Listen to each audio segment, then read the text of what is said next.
সম্মানিত দিনী ভাই বোন, ইন্না সাকরাতাল আযীমা লা তুলকা মিন শাফিরে জাহান্নাম, বিশাল একটা পাথর খণ্ড যদি জাহান্নামের মুখের উপরে ছেড়ে দেওয়া হয় তাহলে নিচে পৌঁছিতে সময় লাগবে 70 বছর। 1 কোটি মণ ওজনের পাথর যদি 1 ঘন্টা নিচে যায় কত কিলো যেতে পারে? যদি 24 ঘন্টার নিচে যায় কত কিলো যেতে পারে? একটু পানি দিয়ে তো। যদি 1 মাস নিচে যায় কত যেতে পারে? যদি 1 বছর নিচে যায় কত যেতে পারে?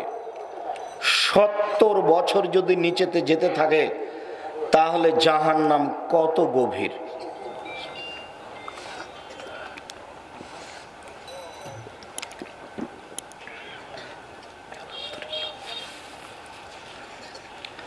জাহান্নামের সব নিচে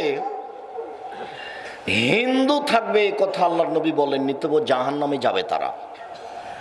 ইহুদি খ্রিস্টান থাকবে এ কথা বলেননি, তবে তারা জাহান্নামে যাবে। বলেছেন যারা মুনাফিক, যারা দোকানে বসে আড্ডা পিটে মানুষের বদনাম করে, এর কথা ওকে লাগে ওর কথা একে লাগে, ওরা যাবে।